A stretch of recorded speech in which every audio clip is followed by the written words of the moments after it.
Hello students, स्वागत है आप सभी का पवन फिजिक्स क्लासेस में। प्रीवियस जो लेक्चर हमने पढ़ा उसमें हमने पढ़ा था अबाउट कूलम्ब्स लॉ कि कूलम्ब्स लॉ क्या होता है। और कूलम्ब्स लॉ बेसिकली होता है फॉर स्टैटिक चार्जेस, यानी जब भी चार्जेस रेस्ट पर होंगे तो उस केस में वो दोनों चार्ज एक दूसरे के ऊपर किस तरीके से फोर्स लगाते हैं और उनके बीच में जब फोर्स डेवलप हुई वो फोर्स या तो अट्रैक्टिव होगी या रिपल्सिव होगी। इसका बेसिक हम लास्ट लेक्चर में कर चुके हैं। आज हम जो स्टार्ट करने वाले हैं वो होगा डायनेमिक करंट के बारे में। मीन्स जब चार्ज टाइम के साथ मूव करना स्टार्ट कर दे तो जब चार्ज का मूवमेंट होगा तो चार्ज के मूवमेंट से क्या प्रोड्यूस होगा? करंट। और ये जो करंट होता है इसमें चार्जेस का मूवमेंट होता है यूनिफॉर्म, यानी कि यूनिफॉर्मली क्या करते हैं, वो मूव करते हैं एक पॉइंट से दूसरे पॉइंट पर। अभी एक पॉइंट से दूसरे पॉइंट कैसे मूव कर रहे हैं, इसमें एक टर्म आएगी इलेक्ट्रिक पोटेंशियल। अब पोटेंशियल के बारे में पढ़ेंगे हम, तो स्टार्ट करते हैं हम आज का लेक्चर। सपोज हमारे पास कोई चार्ज है Q। जब ये चार्ज मूव करना स्टार्ट कर दे, मीन्स इस चार्ज के अंदर अगर वेलोसिटी है कुछ, हमने मान लिया v वेलोसिटी है, तो जब ये चार्ज मूव करना शुरू कर देता है तो उस केस में क्या बनता है? इलेक्ट्रिक करंट बनता है। इलेक्ट्रिक करंट होता क्या है? Electric current is defined as the rate of flow of electric charge, यानी कि इलेक्ट्रिक करंट हो गया चार्ज फ्लोन अपॉन में। हमने मान लिया एक कंडक्टर है हमारे पास, उस कंडक्टर के अंदर फ्री इलेक्ट्रॉन्स मूव कर रहे हैं और ये जो इलेक्ट्रॉन्स मूव कर रहे हैं इनकी कोई पर्टिकुलर डायरेक्शन नहीं है। अगर हम इसके अराउंड इलेक्ट्रिक फील्ड या हमने क्या कहा, एक बैटरी अप्लाई कर दी, तो उस केस में क्या होगा? अभी इस केस में बैटरी अप्लाई नहीं हुई है, तो यूं मान लीजिए फॉर एग्जांपल स्कूल में लंच का टाइम है और बच्चे घूम रहे हैं ग्राउंड के अंदर, तो कोई बच्चा कहीं दौड़ रहा है, कोई कहीं दौड़ रहा है, यानी उनकी कोई भी पर्टिकुलर डायरेक्शन नहीं होती है। अब जब प्रेयर होती है तो उस केस में जितने भी क्लासेस के बच्चे होते हैं वो सारे एक रो के अंदर होते हैं। अब वो रो जब फर्स्ट बच्चा मूव करना स्टार्ट कर दे तो वो क्या, जो रो है चलनी स्टार्ट हो जाएगी। अब बच्चे जो चल रहे हैं उनकी डायरेक्शन एक पर्टिकुलर डायरेक्शन होगी। तो सिमिलरली जब हम बैटरी अप्लाई करेंगे तो बैटरी अप्लाई करने से जितने भी इलेक्ट्रॉन प्रेजेंट है इस कंडक्टर के अंदर वो सारे के सारे एक पर्टिकुलर डायरेक्शन में मूव करना स्टार्ट कर देंगे। बैटरी का ये टर्मिनल हो गया पॉजिटिव, ये हो गया नेगेटिव। जो इलेक्ट्रॉन्स हैं वो पॉजिटिव की तरफ अट्रैक्ट होंगे,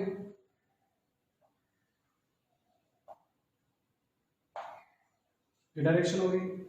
अब ये एक पर्टिकुलर डायरेक्शन में क्या कर रहे हैं? मूव कर रहे हैं। मूव कर रहे हैं तो इससे क्या होगा? इस कंडक्टर के अंदर करंट डेवलप हो जाएगा। तो हमने क्या बोला है? Electric current is defined as the rate of flow of electric charge. अब ये चार्जेस फ्लो करना स्टार्ट कर दिया। सपोज पॉइंट ए पर ये चार्ज था, कुछ टाइम के बाद यही चार्ज आ गया बी के ऊपर, मीन्स ए से कहा गया, वो बी पोजीशन पर आ गया। अब बी पोजीशन पर आने से क्या हुआ? मूवमेंट आ गई इसके अंदर, यानी टाइम के साथ क्या हो रहा है? डिस्टेंस मूव कर रहा है, यानी इन चार्जेस के अंदर आ गया वेलोसिटी। वेलोसिटी आने से क्या हुआ? मूव है, और मूव होने से क्या हो गया? इस कंडक्टर के अंदर इलेक्ट्रिसिटी प्रोड्यूस होगी। अब करंट की बात है तो करंट को हम डिनोट करते हैं, current is denoted by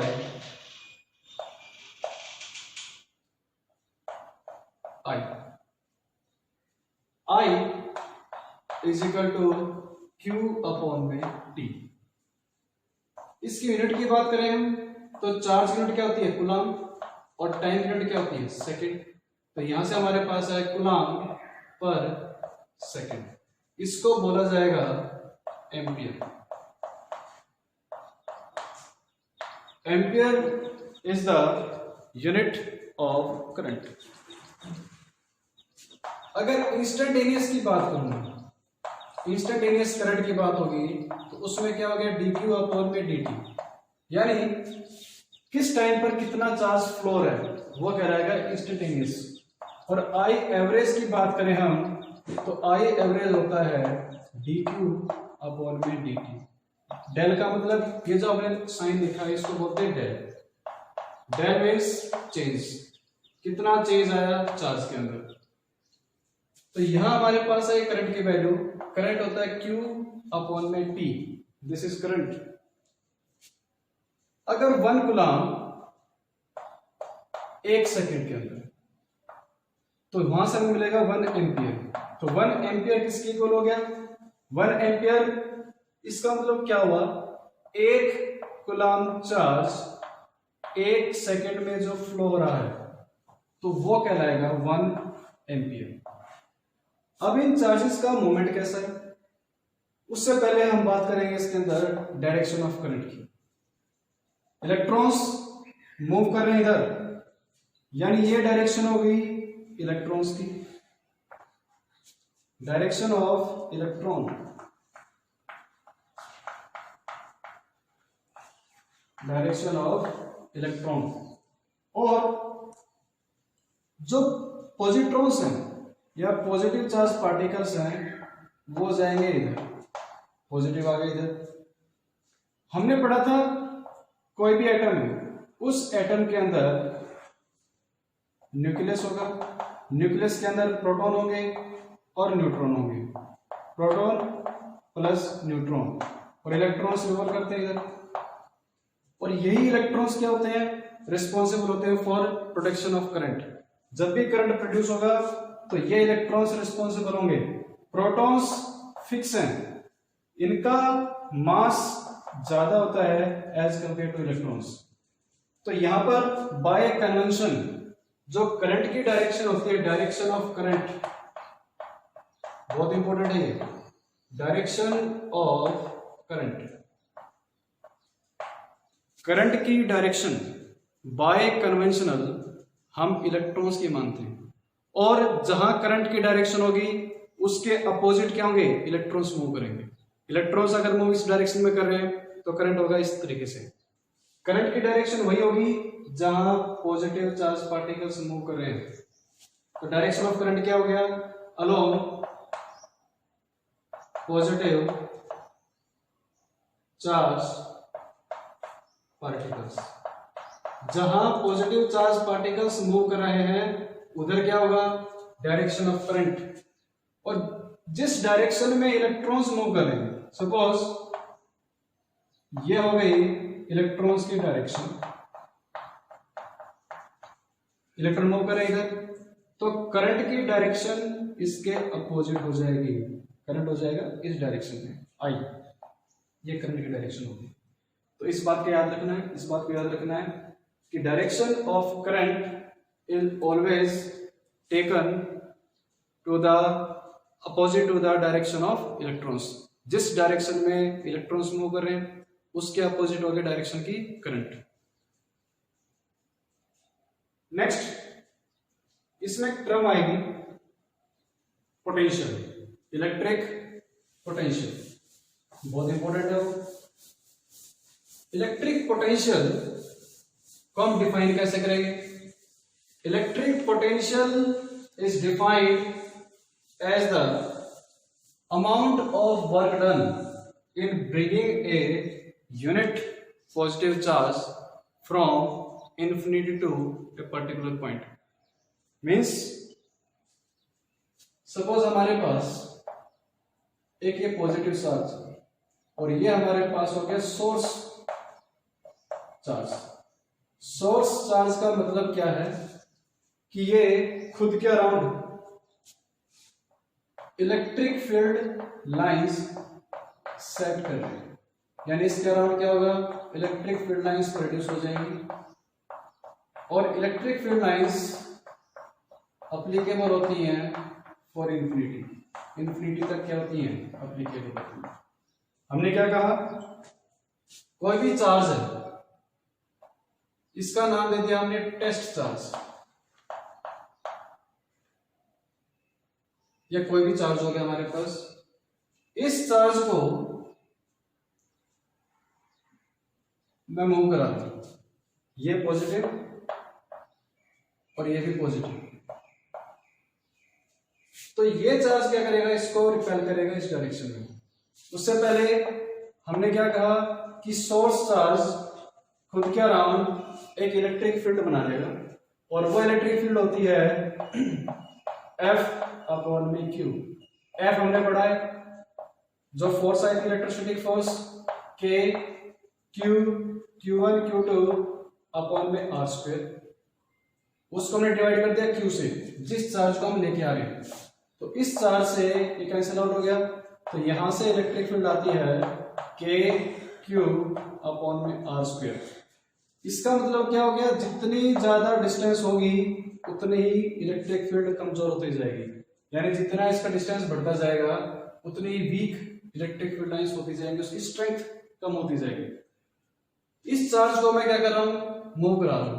move कराने का मतलब क्या हुआ, इस चार्ज ने इलेक्ट्रिक फील्ड लगाई इस डायरेक्शन में, पॉजिटिव है, तो पॉजिटिव का मतलब क्या हो गया, पॉजिटिव में से इलेक्ट्रिक फील्ड लाइंस हमेशा आउटवर्ड होती हैं, रेडियली आउटवर्ड होती हैं।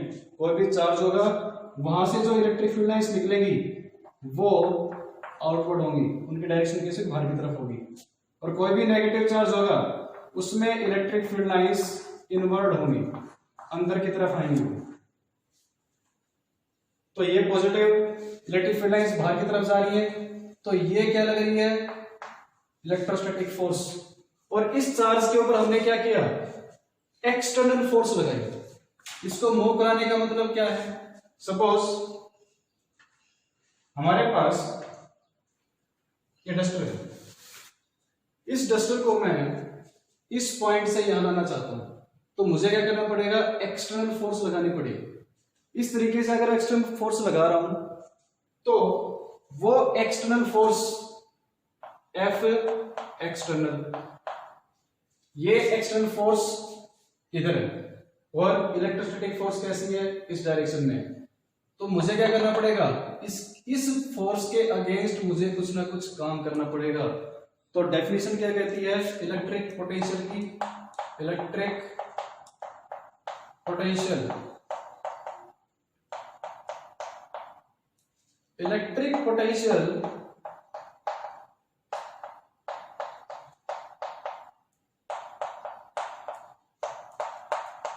is defined as the amount of work done in moving a charge from infinity to that point। और इस मूवमेंट के अंदर एक्सेलरेशन नहीं होनी चाहिए, no acceleration during this work done.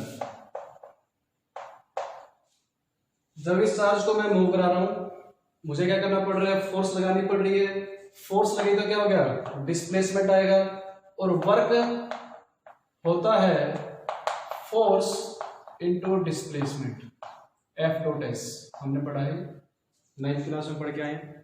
F.S force लग रही है, कैसी है, एक्सटर्नल फोर्स है, और डिस्प्लेसमेंट कहां हो रहा है, जहां फोर्स है उधर डिस्प्लेसमेंट है, इट मींस वर्क डन कैसा हो गया, पॉजिटिव हो गया। तो इस वर्क डन के अंदर एक्सेलरेशन प्रोड्यूस नहीं होनी चाहिए। एक्सेलरेशन प्रोड्यूस कब नहीं होती, जब मोशन जो होगा वो यूनिफॉर्म होगा, यानी initial velocity is equal to final velocity. उस केस में एक्सेलरेशन जीरो होता है, जो शुरू में वेलोसिटी थी वही लास्ट तक रहनी चाहिए, तब इसके अंदर एक्सेलरेशन प्रोड्यूस नहीं होगा। तो हमने क्या कहा, इलेक्ट्रिक पोटेंशियल क्या हो गया, amount of work done. Work done यानी कि वर्क अपॉन में चार्ज, किसके ऊपर लग रहा है वर्क, चार्ज के ऊपर लग रहा है, वो कहलाता है इलेक्ट्रिक पोटेंशियल।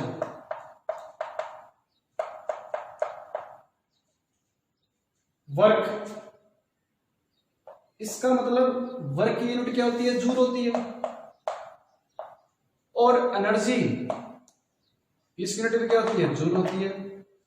इट मींस इस वर्क की जगह मैं एनर्जी का भी इस्तेमाल कर सकता हूं। तो ये जो एनर्जी होगी ये कौन सी होगी, ये हमारे पास होगी इलेक्ट्रोस्टैटिक पोटेंशियल एनर्जी। ये हमारे पास कौन सी होगी, इलेक्ट्रिक पोटेंशियल एनर्जी। अपॉन में क्या हो गया, चार्ज इज इक्वल टू हमारे पास आ गया इलेक्ट्रिक पोटेंशियल।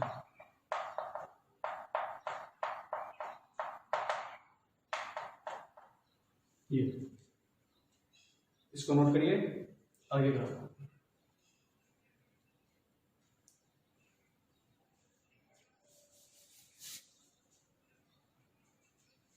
इलेक्ट्रिक पोटेंशियल को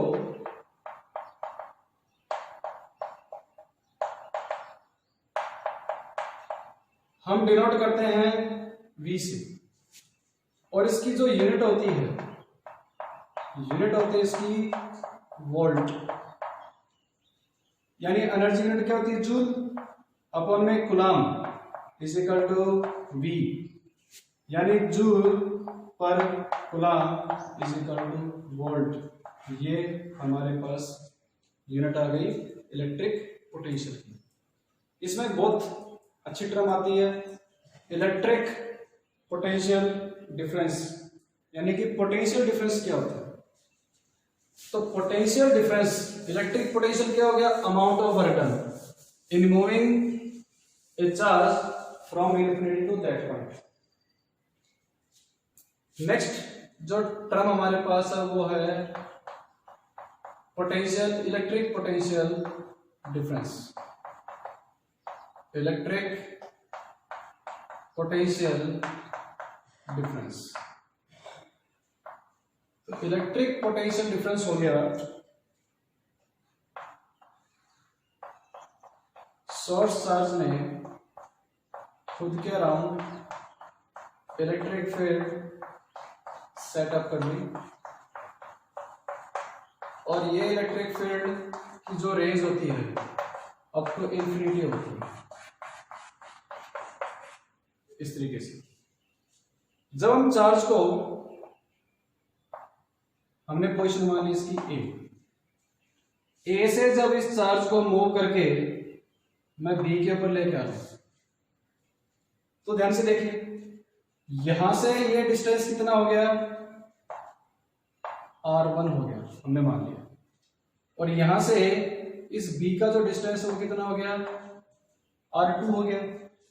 r2 छोटा है r1 से, इसका मतलब क्या हो गया, पॉइंट ए के ऊपर जो फोर्स लग रही है वो वीक होगी एज कंपेयर टू बी। तो इसमें हाई पोटेंशियल ये कहलाता है low potential, because distance increase हो रहा है, और ये कहलाता है हमारे पास strong high potential, high potential. ये इंपॉर्टेंट चीज है। तो इस केस में पोटेंशियल ज्यादा किसका हो गया, बी का, किससे, ए से। तो ये कहलाता हमारे पास VBA, electric potential difference, B का पोटेंशियल ज्यादा है एज कंपेयर टू ए, जो ए का पोटेंशियल होगा। इलेक्ट्रिक फील्ड बनाई इसने, उससे फोर्स लगी, तो स्ट्रॉन्ग फोर्स यहां होगी as compare to a point. तो जो फॉर्मूला हमारे पास था पोटेंशियल का, वहां हमने क्या पढ़ा था, वर्क अपॉन में चार्ज।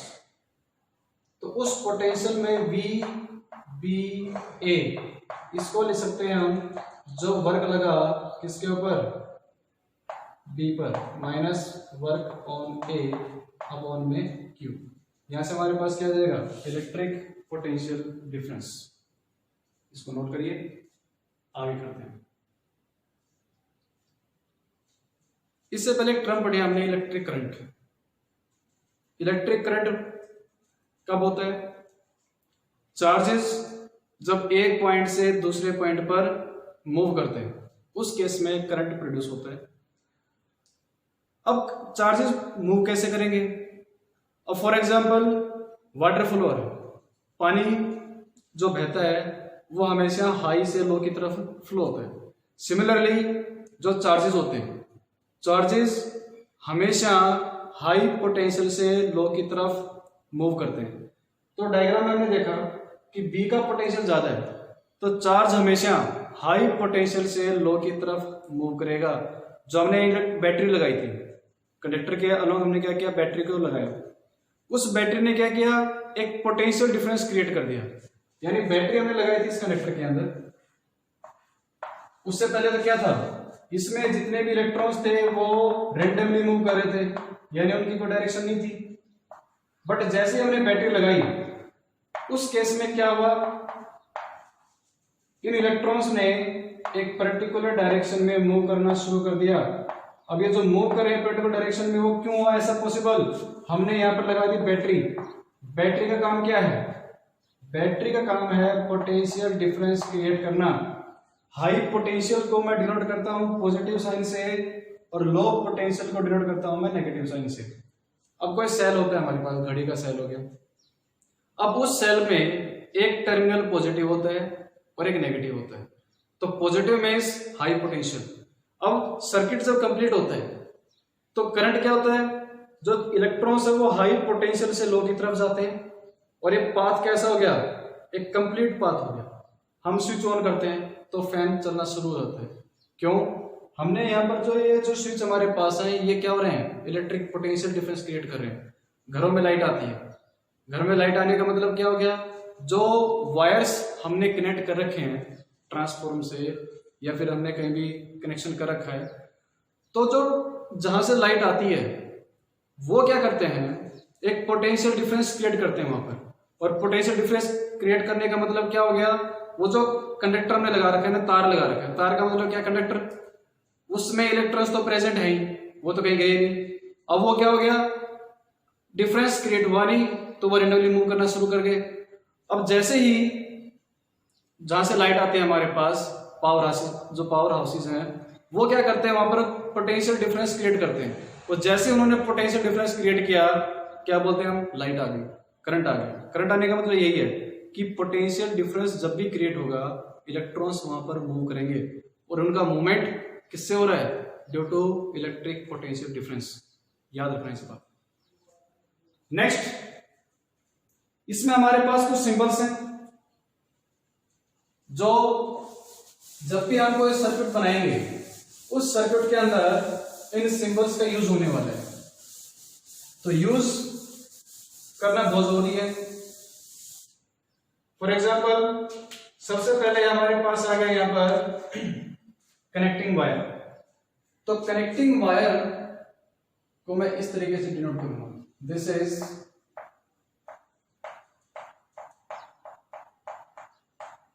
Connecting wire.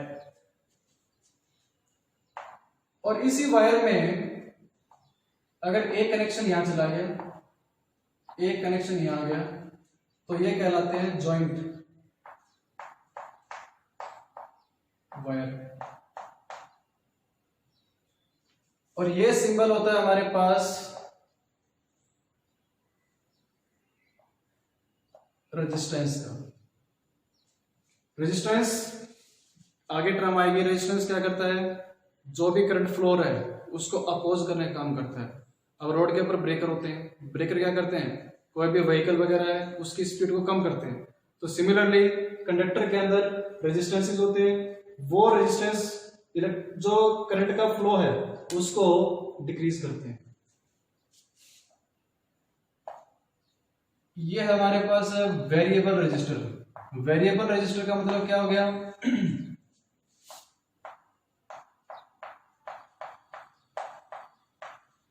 यह है variable resistor. Variable resistor means जिसकी वैल्यू को हम कम ज्यादा कर सकते हैं।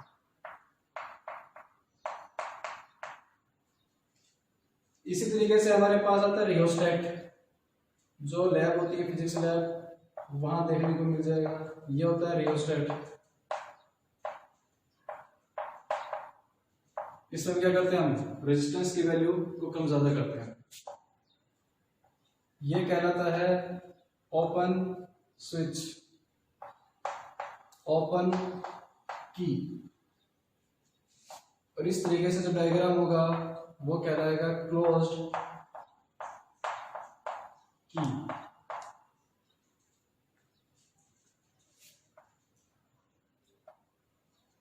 ये होता है हमारे पास एक इंस्ट्रूमेंट, इसको बोला जाता है एमीटर।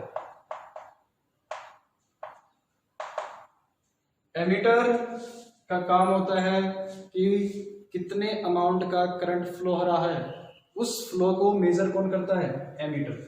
और एमीटर हमेशा सीरीज में जुड़ता है। फिर एक इंस्ट्रूमेंट और होता है हमारे पास, वोल्ट मीटर। वोल्ट मीटर हमेशा पोटेंशियल को मेजर करता है। It always measures potential difference, कि जितना भी पोटेंशियल डिफरेंस क्रिएट हुआ है उसको मेजर करता है वोल्ट मीटर। और ये पैरेलल में कनेक्शन होता है इसका, पैरेलल। ये होता है सीरीज।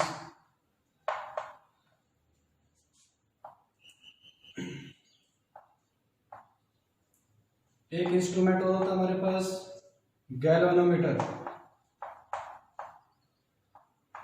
गैल्वेनोमीटर मेजर करता है डायरेक्शन ऑफ करंट, कि करंट की डायरेक्शन इधर है या इधर है, उस डायरेक्शन को मेजर करता है गैल्वेनोमीटर।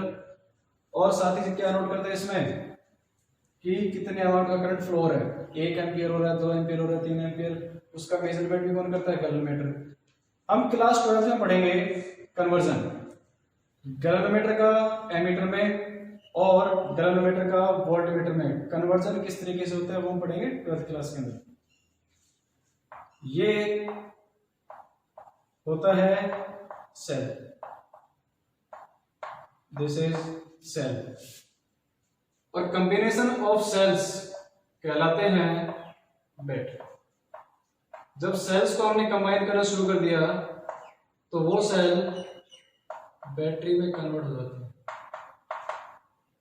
जो सेल्स होते हैं इनको हम सीरीज में जोड़ सकते हैं और पैरेलल में जोड़ सकते हैं। अब घर के अंदर जो बैटरी होती है, इन्वर्टर के साथ जो होती है बैटरी, उसमें जो सेल्स होते हैं वो पैरेलली ऐड होते हैं, और जो टॉर्च है उसमें जब सेल को हम डालते हैं तो वो सीरीज में जुड़ते हैं। तो इनका कॉम्बिनेशन भी क्लास 12th में आएगा। इंटरेस्टिंग है ये। तो ये कुछ सिंबल्स बनाए हैं, इनको नोट करिए, इनको समझिए। आगे जो लेक्चर होगा उसमें इन सब का यूज होगा। जो भी हम सर्किट डायग्राम बनाएंगे, वहां पर जितने भी सर्किट डायग्राम बनेंगे उनमें इन सिंबल्स का यूज होगा। इसको अच्छे से नोट करना है, इनको समझना है। अब इसमें मेन चीज है हमारे पास एमीटर, इसको समझना है, और वोल्टमीटर। एमीटर जैसे बताया, एमीटर का कनेक्शन हमेशा सीरीज में होता है, और एमीटर क्या करता है, करंट को मेजर करता है। सपोज एमीटर ये है और इसमें एक स्केल बना हुआ होता है इस तरीके।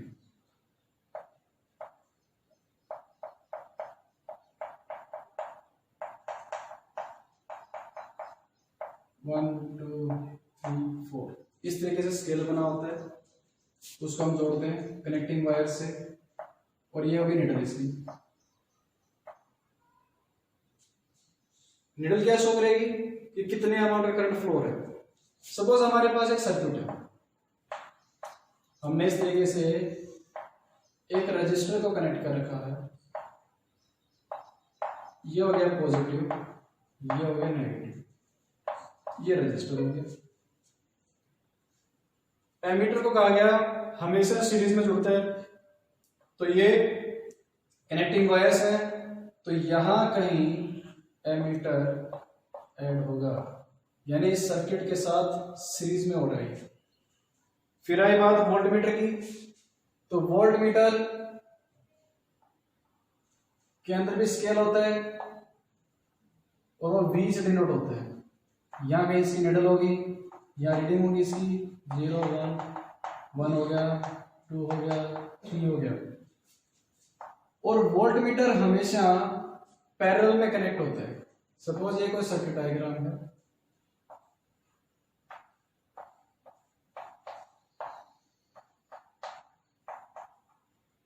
वोल्टमीटर हमेशा पैरेलल में कनेक्ट होगा। ये सीरीज कनेक्शन था, ये पैरेलल कनेक्शन है। इसकी जो भी डिटेल है वो हम नेक्स्ट लेक्चर में करेंगे। तब तक जो कराया उसको अच्छे से पढ़िए, फिर हम कंटिन्यू करेंगे इसको नेक्स्ट लेक्चर में। Thank you.